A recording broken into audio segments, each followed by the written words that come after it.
All right, good afternoon and welcome to our panel discussion, Evolution or Revolution on Progress in Science. My name is Jędrzej Grodniewicz. I work in the Copernicus Center for Interdisciplinary Studies. And I have the pleasure of welcoming our guests for the panel this afternoon in the alphabetical order, starting with Professor Tomasz Bigaj from the University of Warsaw.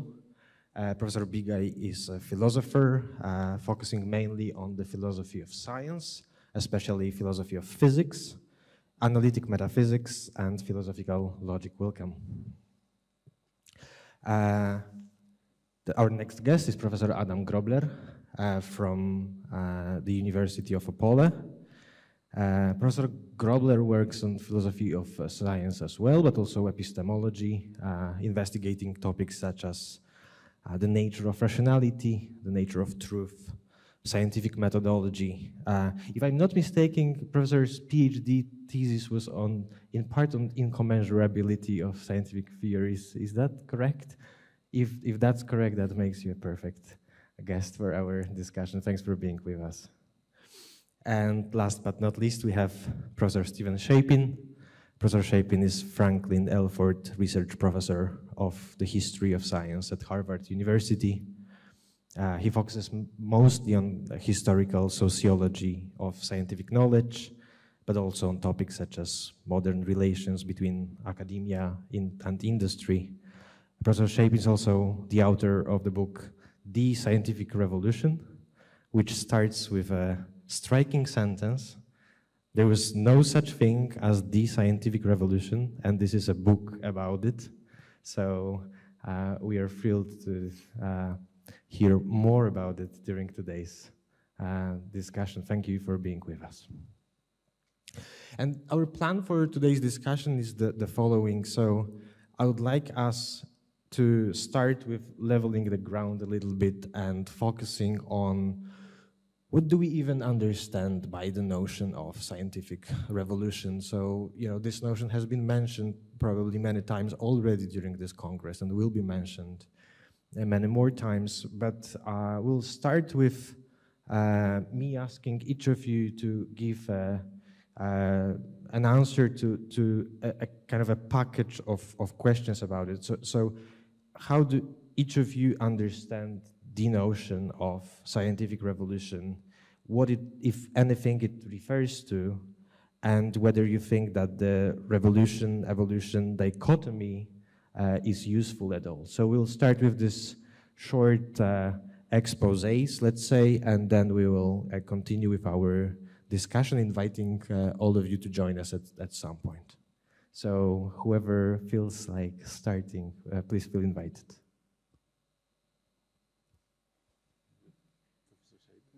Are we continuing with the alphabetical order? Okay. No. Professor Shapin. On the principle that the first shall be last. Yes. Good biblical principle. I'm a historian, and we historians have, I think, an annoying habit, annoying at least to some people, of pointing out about everything that it has a history. Closer. Better? Thank you. So the notion of the scientific revolution pertains to things that happened in the past, usually in the 16th and 17th century. It is about what scientists or the equivalent of scientists did, so it belongs. It's a description of past science and what past scientists did. But, and here's the historian's turn, it also has a history as an historian's notion. It is not a notion that existed forever. It came into being as historians' category, used to categorize the past and to distribute value and to identify things that happened in the past. And we sort of know this, or many people know this. So the notion of the scientific revolution has been, until fairly recently, confidently been attributed to the writings of historians and philosophers in the 20th century, notably the Russian-French philosopher Alexandre Poiret, the English historian Herbert Butterfield, the Dutch historian Dijksterhuis, and a few other people. But quite recently, in fact, this year in the journal ISIS, a wonderful contribution by the Cambridge historian Jim Secord pointed out that that story is not quite right either. It has a history before Poiret and Butterfield and Burt and Dijksterhuis. It is an American history. It dates from the period just after the First World War. It's an intensely politicized notion that belongs to progressive era American, and that history has been largely forgotten. But it is a 20th century notion. It is not a notion that kicked around in the 17th century. What is not a notion, and I'll qualify this, used by Copernicus, Galileo, Newton, Boyle, Descartes. We also know, I think all of us here, that Copernicus' De Revolutionibus was not, the notion of revolution was not identified as a progressive break from the past, but about things that revolve, things that start in one place and return to that place. The notion of revolution as a break from the past, a linear break, and especially a break that made things completely different from what they were before, was not an actor's category, as we say, that belonged to the world of the scientific revolution. And we also know, many of us, that what philosophers, astronomers, mathematicians, natural philosophers were trying to do, by and large, in the 16th and 17th century, was not to overthrow the past, but to return to a purified past. A past from which the distortions, the incrustations, the false interpretations of history from either the Greeks or biblical origins had been removed. And in that sense, what the scientific revolution was a species of humanism, of purifying the past. So we have, in other words, I think an understanding of the scientific revolution is something that historians have done to categorize, distribute value, and understand the past, but we're left with an understanding of what was being done by actors in the 17th century. That said, the scientific revolution is a category in our culture and as an inhabitant of our curriculum and as a way of titling and marketing books belongs to us. That's the sense of the paradoxical sentence with which I started my little book. But given that category that exists in our culture and our curriculum, what was the scientific revolution? Well, what we understand it to be overwhelmingly was a fundamental set of changes in natural philosophy, mathematics, astronomy, a totally new way of thinking about the cosmos and our place in it. That is to say, it was a conceptual change, a change in a way of thinking it. And to call this a or the scientific revolution is to identify what happened, and what importantly happened was a change in thought. It's also to prove that science is coherent, that it's unified, and that its essence is mathematical physics and astronomy. You get this very strong with the writings of people like Alexandre Poiret, who poured scorn over the experimental enterprise, the work of people like Francis Bacon and Robert Boyle. This was not revolutionary, did not belong to science. Needless to say, or almost needless to say, the we whose thought was changed by the work of Copernicus, Galileo, and so on, were the we who read those works and who understood them. That's to say, very few people. As they say in my country, what do you mean, we white men? So we have a situation where no historian that I know has dared to suggest that what was done by Copernicus, Galileo, Descartes, and Newton was not important. Of course it was. But there is fairly recent historical work that has begun to imply an alternative history of really important things that changed in and around the 17th century that can be said to make the modern world, and it's not a story about changes in thought. So for example, in this new story, sciences that are rarely thought of as belonging to the scientific revolution take their rightful place. Botany, medicine, cartography, map making, even the non-revolutionized human sciences, understanding populations and individuals, what they suffer, what they own, where they are, how many of them there are. Now, these are not usually counted as revolutionized sciences or even as sciences at all. You don't find these in the books about the scientific revolution. And yet you could argue, and it has been recently argued, that these practices were integral to the making of massive changes that issued in much of the modern order.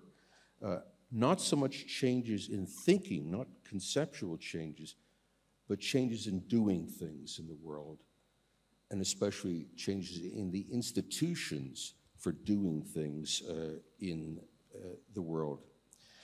Let me give you a brief example. I'll be brief.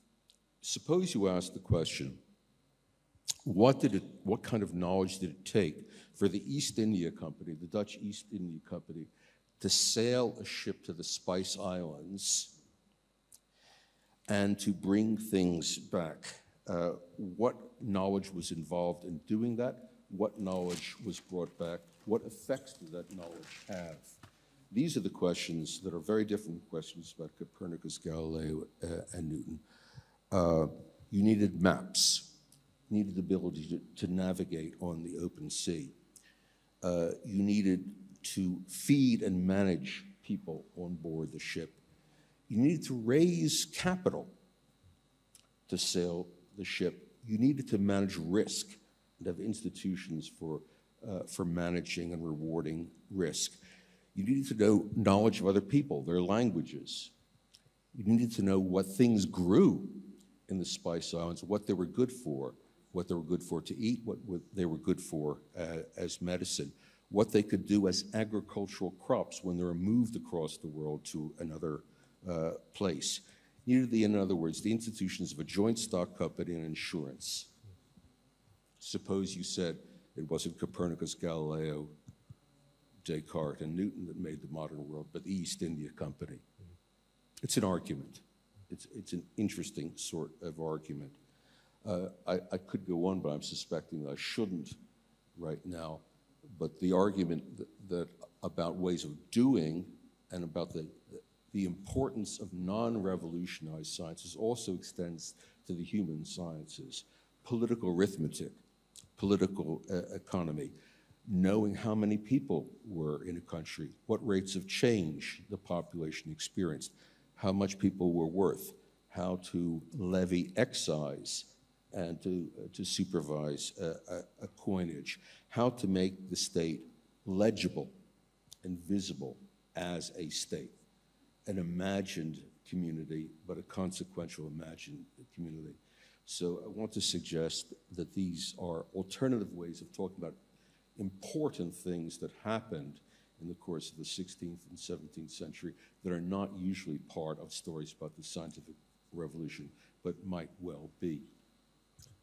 Thank you so much. Whoever go, maybe we continue with the reversed alphabetical order with Professor Grobler.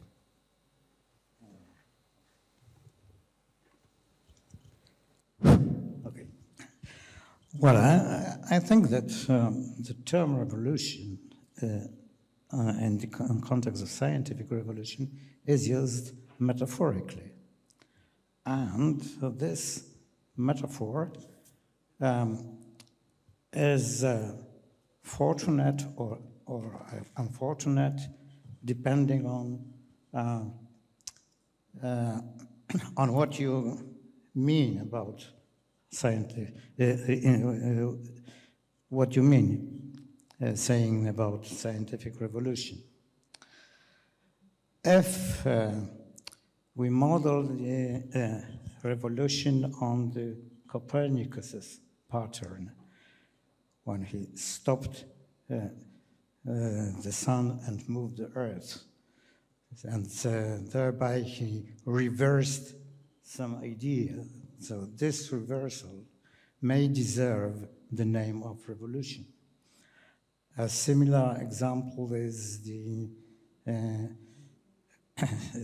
relativistic revolution, where Einstein replaced the concept of absolute space with the concept of absolute speed of light. And this, again, is a kind of reversal of ideas. But if we mean by scientific revolution something like Thomas Kuhn suggested, that scientific revolution is something that resembles much political revolution, I find this metaphor quite unfortunate. First, political revolution is an episode in the history, a relatively short time episode, when one party takes over the power after another party. But in science, it is not revolution is not an episode; it's rather a long time process. So, even if Copernicus made a kind of revolution, it was not perceived by his contemporaries as a revolution, because in Copernicus's time, his system was interpreted mainly instrumentally as just a mathematical device that facilitates calculations. It is only from in the retrospect, from our point of view, that we may appreciate the revolutionary character of his idea. And I think that a similar phenomenon is in other social changes that we cannot identify the turning point. For example, today there is a discussion about the literary work, which is not acceptable in our times. For example, a Polish example is the novel by Henryk Sienkiewicz, In Desert and Wilderness, which is racist from our point of view. But in my childhood, it was just a reading in a school, and it is still a reading in the school.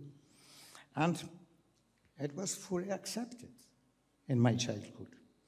And it is difficult to say where is the point when this ceased not to be acceptable, and especially that the racism is not dead even now. So, but on the other hand, we can perceive this phenomenon as a kind of revolution in our minds. Well, another thing is that political revolution intends to eliminate the opponents, while in scientific revolution, the ideas that seem outdated when the revolution is going on are not eliminated, they are sent to a kind of dormitory, and they are made dormant, and they may be revived when the opportunity arises. Another disanalogy is that political revolution assumes the involvement of some people from the outside of the group that aspires for power. They need soldiers, and these soldiers are involved in executing the revolution, although those soldiers do not aspire to take the power by themselves. In science, the public is not, in scientific revolution, the public is not involved at all. Scientists doesn't care about what the public how the public will react to their ideas. The whole thing is played within the academy.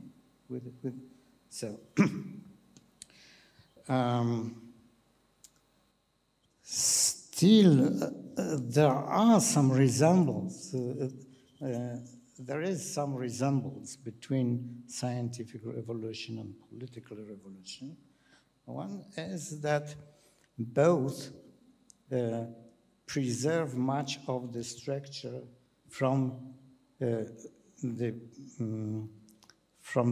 time before the revolution. For example, in Copernicus, he retained the idea of the circular motion. And in political revolution, the bureaucracy often remains the same. It is only the people that are replaced with other people. But many times the structure. Keep your microphone closer. Yeah. Okay. Thank you. And another resemblance is that scientific revolution needs allies. It is difficult to introduce a novel idea without some allies. A sterling example is the discovery of non-Euclidean geometry. The first one to discover non-Euclidean geometry was Nikolai Lobachevsky, and he could not publish his paper. His paper was first rejected, the paper about his discovery. But it is another in contrast to this, Boyard sent his treatise to Gauss, and he received support from Gauss, strong support from Gauss. And what is characteristic that Gauss wrote in the letter to Boyard that he was about to come to the same ideas, but he didn't pronounce them because he was afraid of an uproar of Boetians. Well, so this, I think, it's quite an informative story because, well, it is much probable that Gauss was indeed about to discover non-Euclidean geometry, because at that time he worked on the surfaces, warped surfaces, on geometry of warped surfaces, and some of those surfaces, the geodesic lines on such surfaces behaves just like straight lines on the non-Euclidean planes. So it is very probable that Gauss really discovered the non-Euclidean geometry but didn't announce this. But it was sufficient to support Boyer, and therefore the Boyer's ideas won, while Lobachevsky, at least for some time, lose.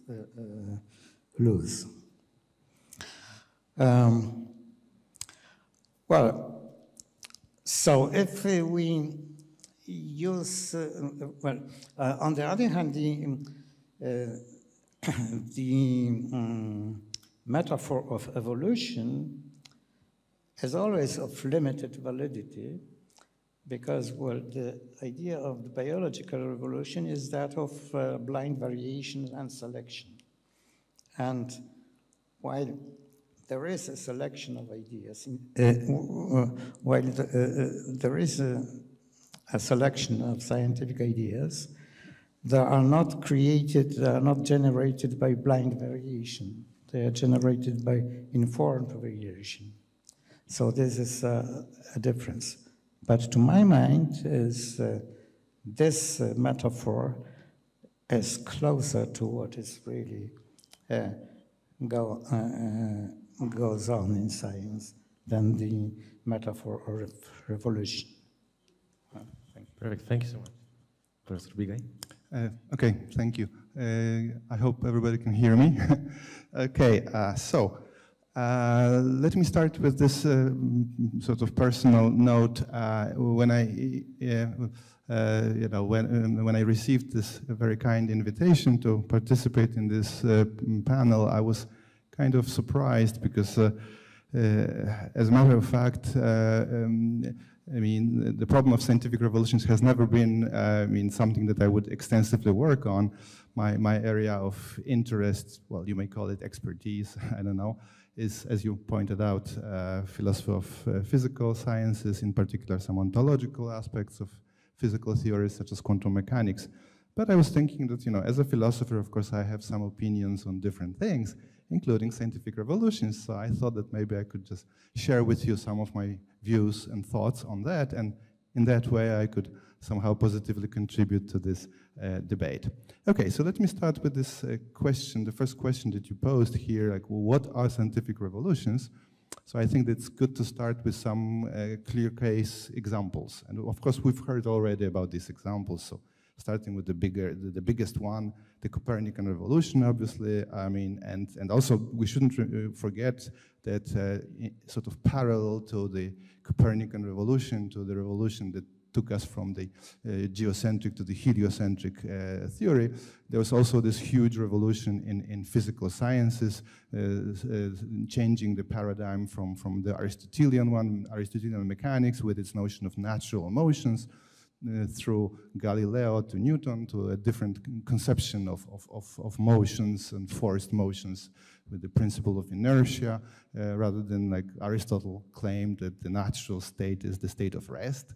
Whereas, of course, in the modern sense, the natural state of motion is rather the uniform rectilinear motion, which doesn't require any explanation, but what it does require explanation is the accelerated motion. So, of course, there was this huge change, and it was very closely connected with the Copernican revolution. Of course, as Galileo pointed out, that without this new approach to mechanics, we wouldn't be able to explain how is it so that we don't normally observe the effect of the rotation of the Earth, rather than, of course, some acceleration effects, which are tiny. Okay, so that's one example. And of course, there are some other examples that were already mentioned, like the great scientific revolutions at the beginning of the 20th century, to the revolutions that gave us two theories of relativity, the special theory of relativity and the general one, plus, of course, the revolution, the quantum revolution, great revolution. But of course, revolutions are not limited to physical sciences. That we should also mention the Darwinian revolution in biology. I mean, the notion of evolution by natural selection, obviously that was a huge, huge change. Also, there's some maybe less well-known episodes, which I should also mention. In geology, for instance, there's this Wegener continental drift theory that also like turned upside down the idea of how continents evolved and things of that nature. The discovery of the DNA, genetics, and so on and so forth. So, in order to generalize a little bit, we can say that a revolution is something that definitely involves a radical and relatively sudden, even though this may be sort of questioned, but relatively sudden change in the way scientists approach to a particular problem or a set of problems. And this change has to be so deep that it has to go on to affect the scientific, so deep that it has to go on to affect the scientific methodology. It has to affect the set of hidden assumptions that always scientists make. It has to affect possible solutions, exemplary cases that we take as examples on which we sort of model our investigations. And generally, of course, they involve the change of so-called paradigms. I mean, the term that was so famously used by Thomas Kuhn. So Kuhn even compared, scientific revolutions to, these radical changes in psychology that's called Gestalt switch, changing the way we see and perceive things, and somehow, so it's like a deep sort of alteration of our way of describing and analyzing phenomena. Okay, so now moving on to the question of what is the relation between revolutions and progress? Are revolutions progressive? So my personal view, and of course, I'm open to open to debate. My personal view is that I think that revolutions play a hugely important and generally positive role in the development and progress of science. And I think that without a revolution, science really stagnates and even degenerates. And it can be seen, for instance, in the case of astronomy, when the Ptolemaic model which reigned supreme for more than 1,000 years. But in the end, just before the time of Copernicus, it just became completely unbearable. I mean, so many epicycles on top of epicycles in order to explain the newest data, in order to achieve a match with the data. Of course, that was just something that could not go on. So that's an example that we really need this the set of fresh ideas and fresh approaches, which is so famously seen in this radical Copernican new approach. So I would say that in the periods, I mean, Thomas Kuhn famously distinguished between the periods of normal science and revolutionary science. I think that it's a little bit. I would a little bit disagree with Kuhn, because I think that revolutions are more sort of often than happen more often than he thought. But anyway, sticking to this distinction, I would say that in the period of normal science, science progresses in millimeters. In revolutions, it progresses in kilometers. There are huge leaps that we make when we just really consider some revolutionary changes. Now, obviously, when we generally evaluate the notion of revolutions, we may be somehow influenced by this analogy that Professor Grobler mentioned here with political revolutions, revolts. And unquestionably, some people balk at the idea of revolutions because revolution is somehow connected with the notion of violence, with the notion like bloody revolution, the French Revolution, the Russian Revolution. Now, of course, this is not something that happens in science. Fortunately, nobody kills anybody because of some change of science. And the only victims that can be of revolutions are people who they may lose some authority, maybe they can lose jobs, who knows? But that's basically all. So I wouldn't be worried much about this. But to go a little bit further with this analogy between scientific and political revolutions, I would say that although political revolutions are typically reactions to some desperate, unbearable situations that cannot go on, like people that feel that something has to be changed, I think that scientific revolutions are driven also maybe to a certain extent by this, but I think that they are driven by this natural and to be expected sort of attitude, such as criticism, innovativeness, originality, thinking outside the box, looking always for something new, for new solutions to old problems. This is something that we should expect from scientists, not to stagnate in one set of solutions, but rather to look for something new. Why is it so? Because ultimately humans are fallible. Science is an enterprise that's open to all sorts of errors, omissions, mistakes. So we have to constantly correct ourselves. Okay, I mean, this is not something that you know, we can't take anything for granted. Okay, that's basically my point. So I'm rather sympathetic to the idea that was, I think, proposed by Karl Popper when he mentioned something about like revolution in permanence. Of course, what he meant by a revolution in science was slightly different from what other people mean. But I think that he was kind of right. We have to be critical. We have to constantly put our best theories to the test.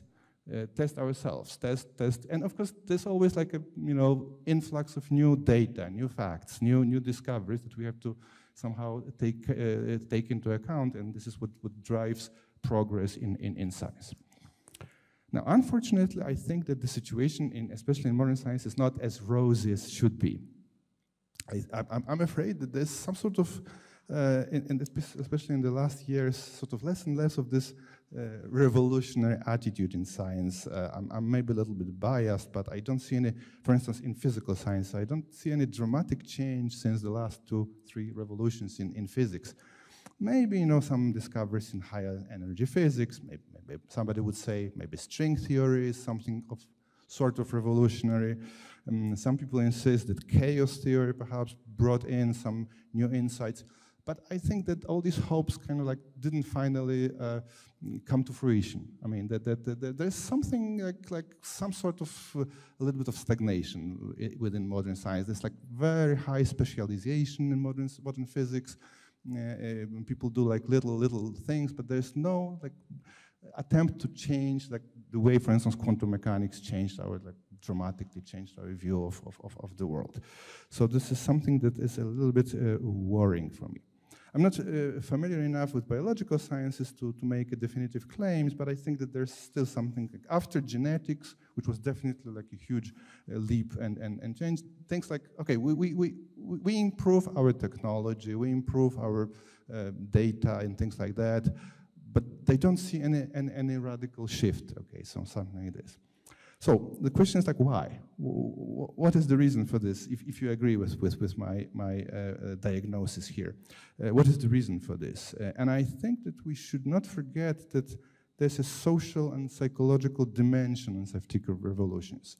Sometimes it's neglected by philosophers. Philosophers very often want to focus on some more like abstract questions, but ultimately scientists are just humans as anybody else, and you have to keep in mind that revolutions are driven by humans with certain psychological traits. They have to be mavericks, independent thinkers, things that people that can go against the flow, resist sometimes the peer pressure. Okay, just be brave, like Copernicus was brave just to say something that wasn't officially accepted by other astronomers at that time. And unfortunately, I'm afraid that currently, for instance, our system of education, it seems to me that it's a little bit doesn't promote enough independent thinking, that there's some sort of dogmatism, that science is taught in a more or less dogmatic fashion. Well, there's one thing that we've recently heard, like this talk about the science. I mean, I find this concept peculiar. I mean, is there like one single science? I mean, to me, science is always like a sort of debate, different conceptions, different alternative approaches. Let me give you an example from my area of expertise in quantum mechanics. There are several interpretations of quantum mechanics that disagree with one another. There's Bohmian mechanics, there's the many worlds interpretation, and people debate, discuss, and nobody would say that there's the interpretation. There's no single interpretation. Why would there be the science? Okay, that's something that sounds to me suspicious. And also we have to keep in mind that scientific communities become more and more hierarchical. It's difficult to question authorities without endangering one's career. Moreover, there's this thorny issue of funding. Now, can you imagine a situation in which young Albert Einstein would apply for a grant? So here comes Einstein to a grant institution. It's like, okay, I want to apply for a huge grant. Okay, Professor Einstein, what would you like to do? What is your proposal? Not much. I just want to, reject a 300-year-old theory, refute it, and replace it with a totally new conception of space and time. Oh, okay, thank you, Professor Einstein. Thank you very much for your time. We'll call you. Next, please. No way he would get grant funding today. I mean, so there is something bad. Like there's this promoting of doing the same things over and over again, sort of regurgitating old ideas, because that's safer, because that can be somehow, it's easier to evaluate somehow rather than some new approaches. Again, maybe what I'm saying is tendentious. I'm open to debate, but there is something to this effect. Okay, to finish my quick expose, I would like to quote from, not from a physicist, surprisingly, but from a medical scientist. His name is Richard Horton. He was a former editor-in-chief of the prestigious medical journal, The Lancet. And he has written like a very short paper. I think there was like a conference a couple of years ago about different problems in medical sciences. And he has written a very sort of interesting piece on that. Here are some quotes. He started his paper with saying, "Something has gone fundamentally wrong with one of our greatest human creations," by which, of course, he meant science. And then he goes on to explain, "Much of the scientific literature, perhaps half, may simply be untrue, afflicted by studies with small sample sizes, tiny effects, invalid exploratory analysis, and flagrant conflicts of interest," let me stress this, "together with an obsession for pursuing fashionable trends of dubious importance, science has taken a turn towards darkness."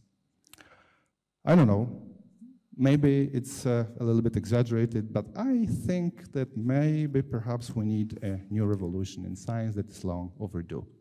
Thank you very much. Thank you so much. So one of the topics that kind of appeared in many of what you said is the fact that both the notion of evolution and revolution is somehow metaphorical, and when we are playing with them, we're trying to see whether the progress in science is more like what we associate with a revolution or what we associate with an evolution. And the title of our discussion was kind of suggested to us by organizers, and when I'm hearing you speaking about these two metaphors, my philosophical training kind of kicks in, and I'm hoping that we then know what progress in science is, so that we can evaluate. How do you think about progress in science, so that we can then think and discuss whether it's like revolution or like evolution? So what science does? Is it mainly new discoveries? Is it explanations? Is it all of that plus something else? It's a question to all of you, whoever wants to. We can go with the same in the same order. Well, one I think interesting opening to thinking about this is to go back to Thomas Kuhn's book, and I mean the first edition, not the editions that responded to philosophical criticism. He writes a book, it's called The Structure of Scientific Revolutions. It's his second book. The first book is The Copernican Revolution. And by the time he gets to the last chapter, and again, this is before the philosopher's criticism, there's signs that he's worried. How does he save the idea of progress and what to say about truth from the idea of revolution? And what happens in the last chapter of the book, and then again in the postscript to the second edition, is he introduces the idea of evolution. I don't think this works terribly well, and I'll tell you briefly why. Revolution in the sense, in the modern sense, not the Copernican sense, and I think the sense in which Thomas Kuhn intended it, implies the idea of going somewhere. in the case of the French Revolution, the Russian Revolution, going somewhere better. It's a story about modernity making, it's a story about progress. Evolution, in the Darwinian sense, is not going anywhere. And Kuhn then wrestles with the idea of how he's going to save some idea of progress and some idea of, in quotes, truth from what he has done in all the chapters before. And what he says is that just as in Darwinian evolution, we're not going to the perfection of human beings, it's not going anywhere, it's not teleological, so we may have to give up the idea of science progressing to the truth as the one final achievement in which the knowledge of scientists corresponds perfectly to the knowledge of the world. Where are we going to? And then he says, is by selection, I'd like to hear your comments about this, to produce the fittest way of practicing science. Well, that seems to me to be an immense problem unless the fittest way of practicing science has some measure of goodness about it. I submit that to you. This is Kuhn wrestling with it. I think he gets himself in a terrible mess. It's an interesting mess, but it does illustrate the tension between the idea of revolution as going somewhere, and especially as going somewhere better, from the idea of evolution, which strictly speaking is going nowhere. And fitness means that which we have now. And it's fit to the environment in which practices exist and function. Great. Thank you. Professor Grobler? On the question of progress, do we have a good grip on the notion of progress? Well,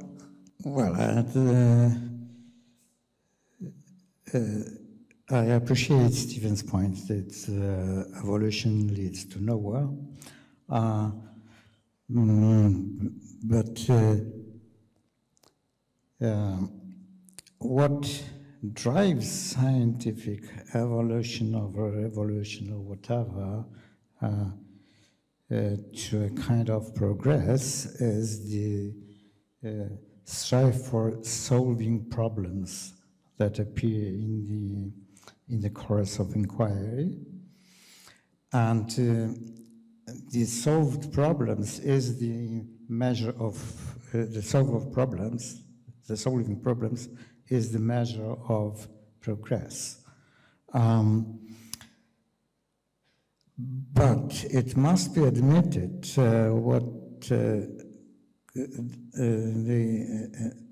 that the concept of Kuhn's losses has its bite.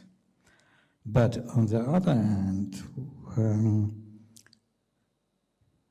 I perceive Kuhn's losses, that is the explanatory losses that appear in the course of, while solving some problems, we lose the solutions to some other problems. So, for example, one Kuhn's example is that with the rise of Newton's mechanics, we lost the explanation of coplanarity of the planet's orbits. Well, but we lost it temporarily. This loss was compensated by Kant-Laplace hypothesis later. So I would say that that sometimes, at least sometimes, Kuhn's losses are not so much losses, but rather a kind of debts that are to be paid in the future course of science. And this suggests that the progress in science is not linear. It is not that we always go forward. but we may make a step forward in one direction and one step back in other direction, and it is only the weighting of our problems which we appreciate more, this step forward or that step back. But we always have a hope that the steps back could be compensated in the future. I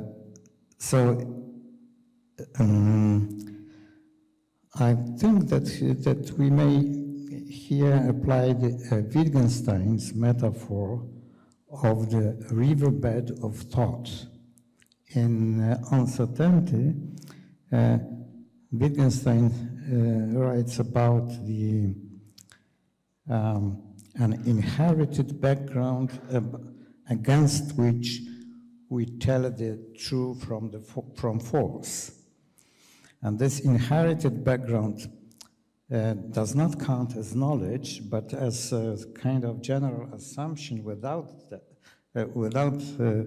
them, the knowledge cannot proceed.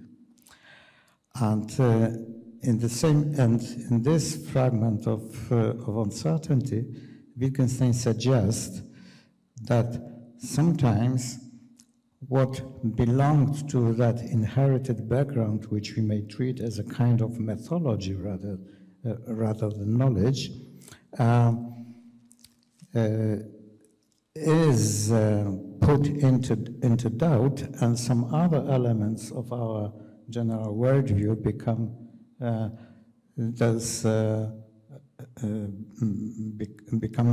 the parts of our general world picture, and the riverbed may shift. Well, this is the Wittgenstein formulation. So the progress in science is not a flow in one direction, it's a flow within a changing riverbed.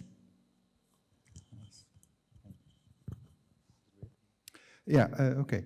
So I think that the problem of how to define progress in science is one of the most difficult and controversial issues in philosophy of science, and of course there have been many answers and solutions to this problem. So starting with the most naive way of measuring progress, we may say that the development is progressive if it adds more truths.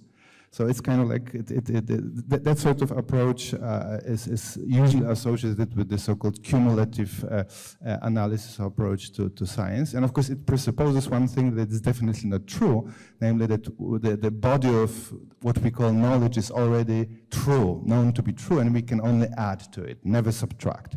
Now, the problem with this, of course, is that we get very often things wrong. So there's a combination of truth and falsity. Now, famously, Karl Popper tried to invent a more flexible criterion of how to measure sort of general progress by using his notion of verisimilitude, the closeness to truth, by somehow, taking into account both the number of truths in a given theory and the number of falses or falsities. But no less famously, his criterion turned out to be incorrect, as pointed out by David Miller in his famous paper, as a matter of fact, it turns out that if you add more truth to a theory that contains falsities, then you also add more falsities. so unfortunately, the criterion, Popper's criterion that you increase truth and never increase falsities doesn't work. So what else? Another proposal, as we already heard, is like to measure a number of problems solved. But again, this is controversial because very often when you have a revolution in science, you not only solve old problems, but you create new problems. And sometimes old problems are just dismissed as no problems. Like for instance, for Aristotle, again, I will use the same example as I already did.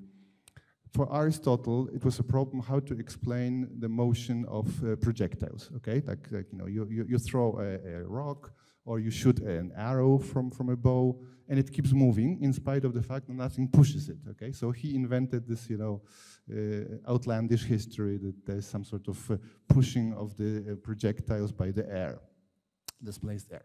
Now for Newton, Galileo or Newton, there's no need to explain this because the natural state of objects is motion. I mean, motion, rest of motion, as in the first law of dynamics, the inertia. What requires an explanation is accelerated motion, changing velocity, changing direction or speed. So simply counting problems doesn't work because problems come and go. they come new problems, all problems disappear. Okay, so is there any solution to the problem of progress? I don't know, but I think that my intuition is that progress happens when we genuinely open up new avenues of investigation. If we have like a, this concept of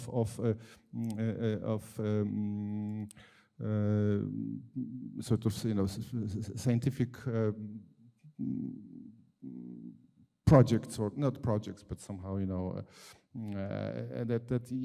if you have a particular idea and you develop it, and it turns out it leads to more and more interesting questions that can be answered, and more also maybe also technical application and things like that, then that counts as progress.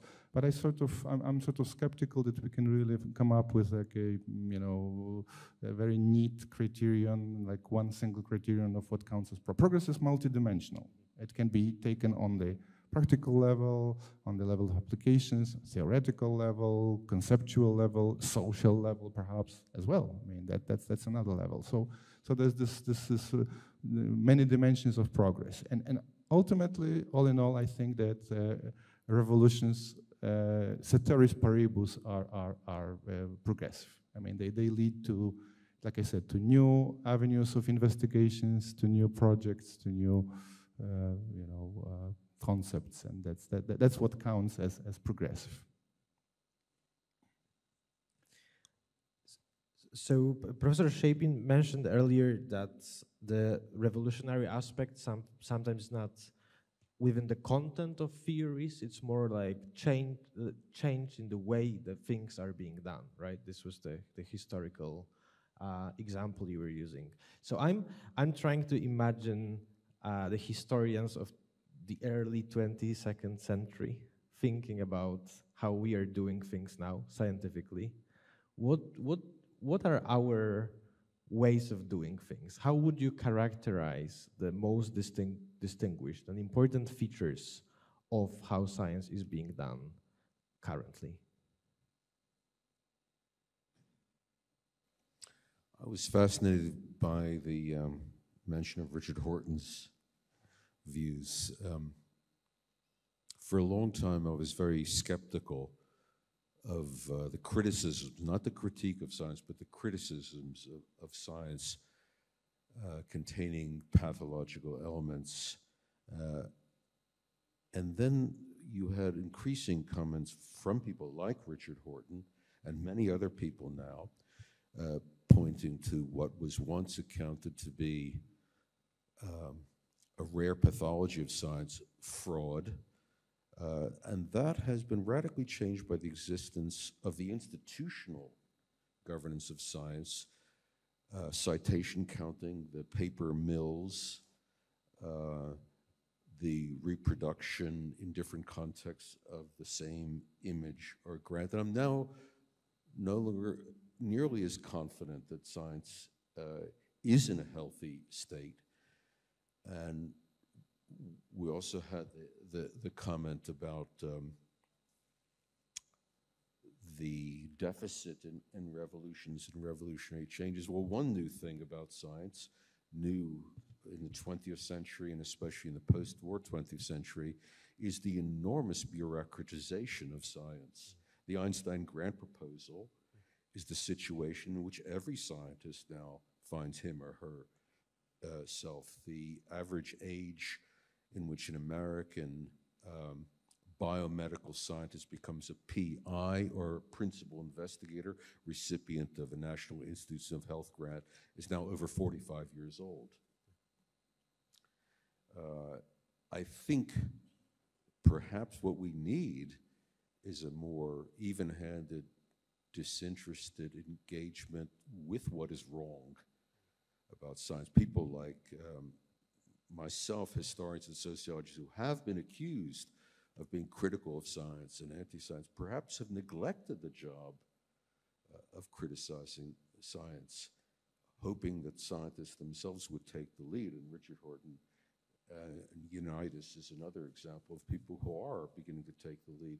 Perhaps that's the task, and perhaps in the course of engaging with those problems, we might come to an answer about what has happened to progress in science. Just suggestions. Thank you. Professor Grobler? Well, I think that the ways of doing science are sometimes under influence of a general intellectual climate, especially a philosophical one at the time.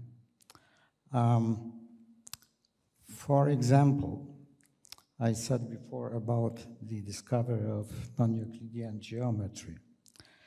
100 years before Lobachevsky and Boya, Girolamo Saccheri tried to deny the fifth postulate in the hope of proving this postulate by reductio ad absurdum. But he didn't came to any inconsistencies. Still, he found the consequences of the rejection of the fifth postulate absurd. Why did he so? I'm inclined to say that he's, in a way, anticipated Kant's doctrine about intuition of space, mathematical intuition of space. So these consequences were absurd not because of logic, because of logical inconsistency, but because of this discrepancy with mathematical intuition that was accepted at the time. And 50 years after Kant and 100 years after Saccheri, the intellectual climate changed towards empiricism, and it opened the possibility of experimenting with the rejection of the fifth postulate. Another example from sciences themselves is that in the mid of the 20th century, many scientific publications were wrote in the style that was suggested by Vienna Circle. So there was a careful description of an experiment and a very poor theoretical conclusion from those experiments. While at the end of the 20th century, there were many scientific publications that, under influence of Popper probably, put forth a very bold hypothesis and didn't care much about experiments. Well, but apart from philosophical influences that are not always conscious, that the scientists are not always aware of. Apart from, there are influences from the science itself. For example,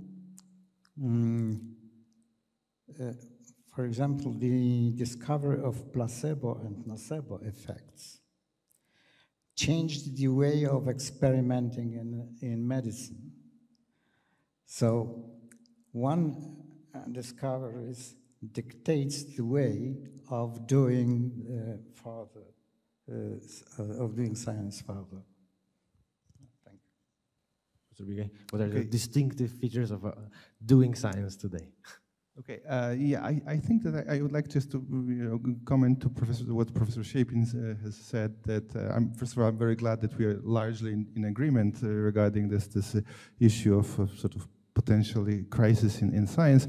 I would like to mention that in this short piece that I quoted from by Richard Horton, actually he also mentioned some possible solutions or possible steps that could be taken to alleviate the problem, and they included like increasing the rigor of peer reviews and that sort of things, and I absolutely agree with that.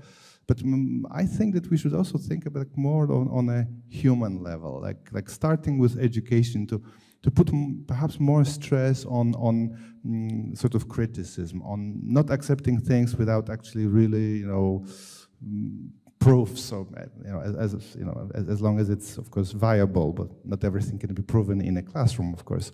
But basically like stressing things like criticism towards things that are published.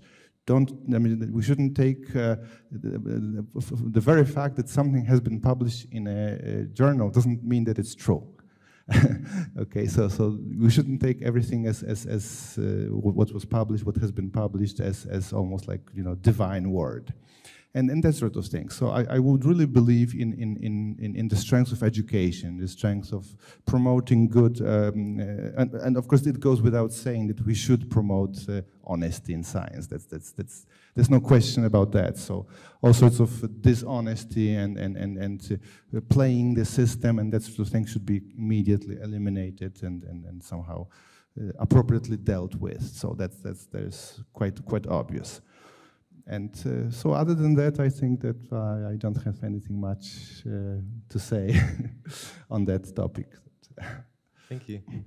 I believe that this is the right time to open our discussion and invite our audience to ask questions. If there are any, please raise your hands.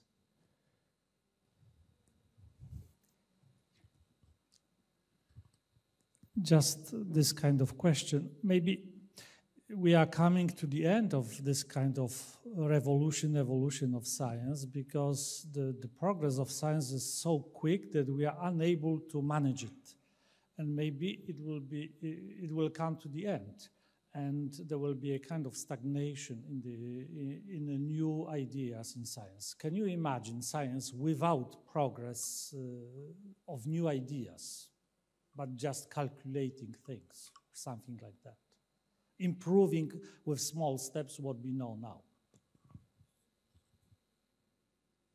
Maybe if I just quickly jump to this, because it reminds me of kind of relatively well-known episode in the history of physics, where at the end of the 19th century, there were people who famously pronounced that this is the end of physics after James Clerk Maxwell and then his codification of the laws of electrodynamics, after the successes of Newtonian mechanics. People said like there would be nothing left to do other than just correcting some calculations, and that's all. And then boom, we had Einstein, and we had the problem.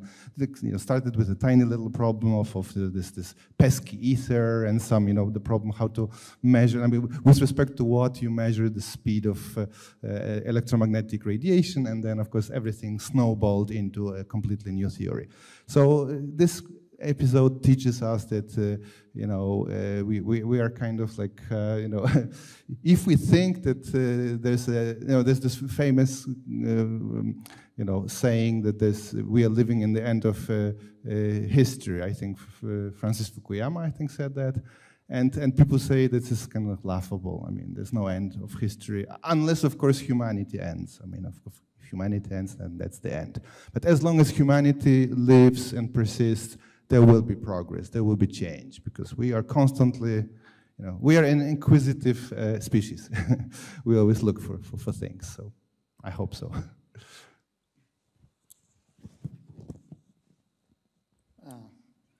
Well, I think that there are always going to be a progress within the old stock of ideas, but this progress would not be much interesting. For example, my colleagues, mathematicians, say that many mathematical discoveries consist in weakening the assumption of classical theorems and seeking for an abstract structures in which these terms will hold. So weaken the assumption of the theorem, and to compensate this weakening with additional assumptions about an abstract structure. So there is a conceptual progress in this sense, because they generated new abstract structures. But this is not very interesting. But fortunately, humans are curious animals. So if they do not if they cannot find new interesting ideas within the old paradigm, they are able to invent new problems that require new ideas. Professor Shapin, are you afraid that science will stop and stagnate? No. I suppose we shouldn't keep coming back to Thomas Kuhn, but one sense of normal sciences is part of the normal experience of doing science. Most scientists do not experience revolutionary crisis, so it has both sense of normal, it also has the sense of normative. In other words, what one ought to do, what counts as an answer. Going back to Tomas's point, however, as I suggested, one relatively new thing about science in our period is the vast expansion of the institutions of governance and control. Thomas Kuhn pointed out it was pedagogy, it was the classroom, and therefore the condition for radical change was conformity. He used the word dogma and compared it to religion. That change was explosive rather than gradual. But the classroom is not nearly as powerful as the institutions of grant-giving, peer review, and reference. Now, here's a heretical thought that's very anti-Kuhnian, but just actually occurred to me from this conversation. There are places in which modern science is done which are not wholly subject to these institutions of control and surveillance, and they include industry. They include think tanks as well. If you look at the recent ongoing history of artificial intelligence and ask where it comes from, the answer may be surprising. It's not solely an academic history at all. It's from institutions that have their own systems of control and governance, but are not part of the grant-giving academic systems of surveillance and control. So we are seeing an increasing, I think, diversity of places in which science is done, in which evaluation happens, that were not treated at all by Thomas Kuhn or Karl Popper or any of the theorists of science for whom industry was beyond the pale, anathema. Maybe it's time to reevaluate where science happens and where change comes from. Yeah, thank you. Fascinating. So, do we have any other questions from our audience? Oh, yes. It's sort of halfway a comment and halfway a question. You were really, really heavily focused on physics and so on, and I don't really think genetics is done. I think genetics is a revolution currently. But the comment is a sort of funny one. One guy did in vitro fertilization, which was a revolution, because something that leads to the birth of about 5 million people cannot be considered anything else. But he was refused funding. And he was funded by the Ford Foundation because scientific funders refused funding for in vitro fertilization research because it was too weird. So, and I know quite a lot of other examples in my field where people did not get funding because it was too far ahead. But I think, I will be in the next panel. We won't have time to talk about it. What is going on now in biomedicine, maybe not genetics, I think is changing the world in a profound way. Whether it's a revolution or an evolution, it's a difficult thing to say.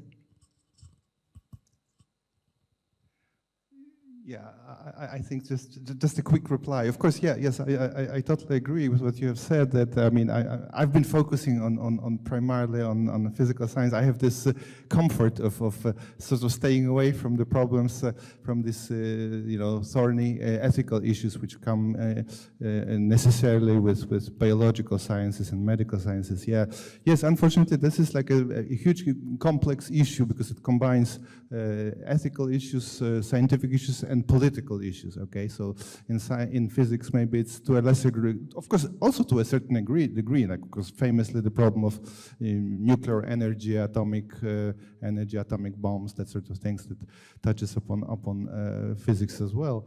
So yeah, and also like bringing this back to your comment regarding this possibility of funding, independent funding. Yeah, that definitely would give science a little bit of more autonomy.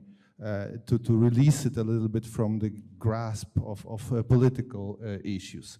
But on the other hand, I would say that there are also some dangers associated with it, because of course when you have like players such as private institutions, then you keep in mind immediately profit.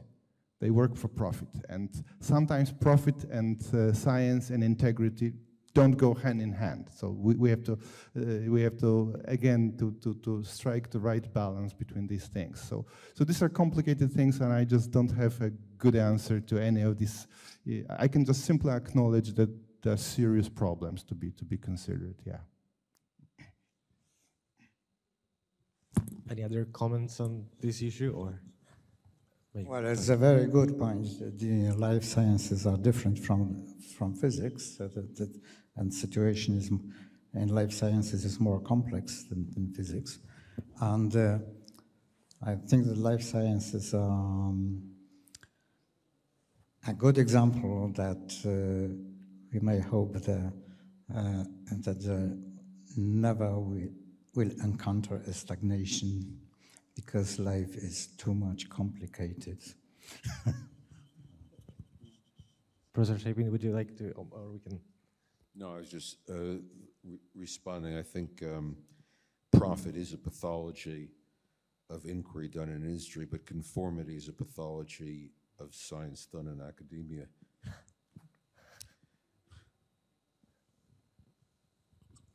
We know Popper's criterion of better falsifiability, that is, a theory is more falsifiable if it is broader in scope. Its scope is broader, and its predictions are more accurate. So, how about regarding just this as the criterion of progress in science? Of course, we should restrict to the theories that have not been falsified, of course. Well, it is the state of science which may legitimize our hopes for future solutions, or deny our hopes, exclude the possibility of any hope. So if a novel idea solves some important problems and does not exclude the solution of problems that are not solved at the time, that is a mark of progress, in my view. So. Any other comments on the criterion, Professor Bigay? I feel like. Yeah, I don't know if I can add to that much. It's just other than yeah, that's it's really difficult to measure progress in science, and like I said, I mean, because this is there are so many dimensions that you can have to take into account, and also this also is a very important ethical dimension that we shouldn't forget about. I mean, that's definitely one more thing, that science has an impact on society as a whole and on individual humans. So we have to take this into account as well. Yeah.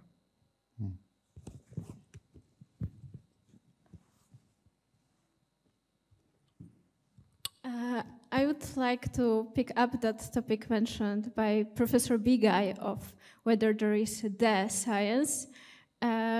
You suggested that this is doubtful because scientists consider different hypotheses, so maybe they don't form a unified worldview. But another place where we might look for the unity of science is the level of methodology, the way in which scientists evaluate those hypotheses. And it seems to me that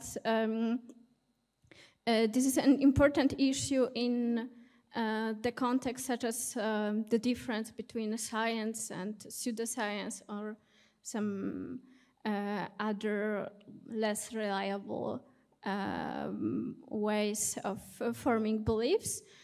So my question is whether you think that there is some common methodological core of all sciences that distinguishes the scientific way of forming beliefs about the world from other ways that are less reliable. That's kind of related to the previous question, actually. Yes, just quickly. Of course, absolutely, I agree. I mean, there's this hugely important problem of how to distinguish proper science from something that only pretends to be science. We call it pseudoscience, and the problem is increases when we, if we follow this sort of advice that I maybe made, that we should be open to all sorts of alternative views, and how can we how can we exclude from those alternative views something that's completely wacky, completely non-scientific, non-methodological.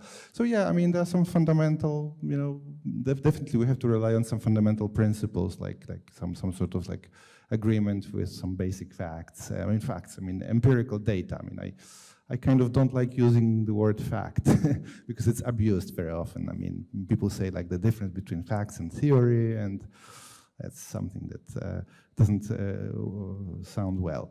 But of course, there's something like empirical evidence. There's something like data. There's something like So yeah, there are some certain. But again, unfortunately, again, as always in any human endeavors, there's no surefire way to avoid problems. So my personal attitude, and you may disagree with that, is that it's better to open the room to let in some non-scientific things rather than to leave out some potentially fruitful areas of investigation. Okay, so even at the price of potentially opening up the door to some crazy theories, maybe it may be overall on balance better if at this price we can achieve sort of like a better future progress by allowing some independent thinking, people to express their ideas. So, sometimes people say that a genius is a madman who got lucky. Okay, so if we eliminate all crazy or mad people, then maybe we will never have geniuses, and so yeah. Okay, thank you. Great, thank you. I think we have time for one more question, if there's any, and if there is one.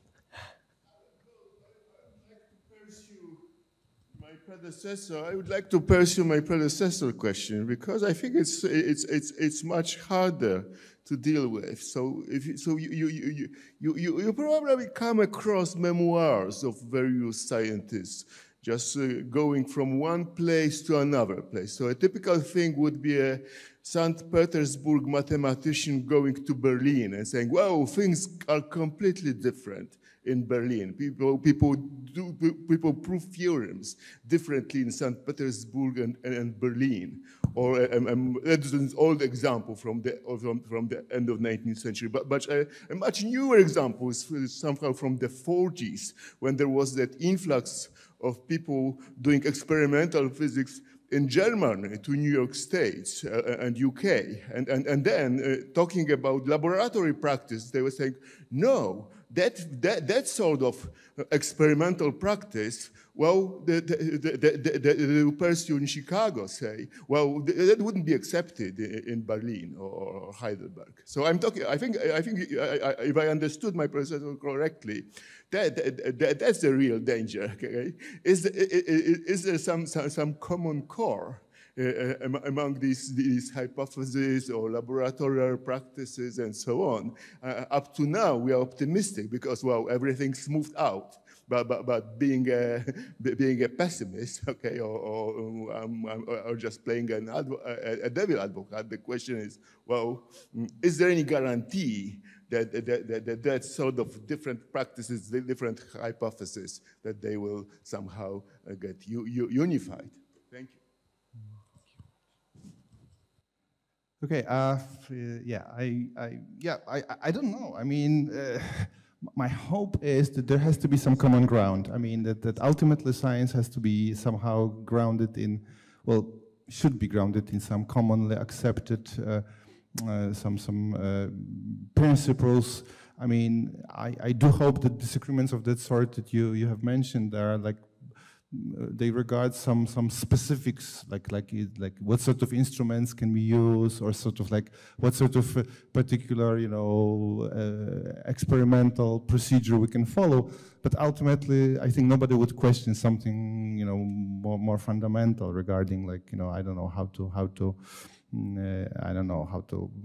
sort of, calculate certain things using this or that, mathematical equations. So I don't have a good answer to that. I mean, I think that this common methodology has to be somehow worked out through debates, discussions, and arguing. I mean, if there are some different groups of scientists that pursue slightly different goals, or maybe pursue similar goals but using different methods, and they sort of disagree with one another, then we have a situation that actually Thomas Kuhn described as sort of like pre-scientific, almost like that there's no common paradigm here, and this has to be somehow worked out as something, or perhaps just simply we will have like distinct groups of scientists who, working in their own circles without bothering one another. Who knows? Who knows? So I just, I don't know. I don't think that we should sort of artificially impose certain restrictions and limitations on the way science is done. But I think that on the other hand, I believe that some common ground should be found. But that's my hope. Professor Shapin, any comment on the unity and the unification of science currently and historically? It's super interesting to know your perspective.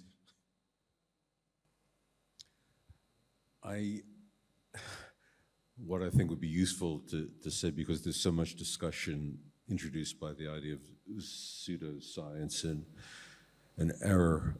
Suppose we say that an open society, a society which is identified by writers like Karl Popper as the ideal habitat for science, has its virtues, but it's extremely inefficient. An authoritarian society is very efficient, but closes off diversity. Think of the analogy between our treatment of the pandemic in authoritarian versus open societies. It could be an open society having its virtue.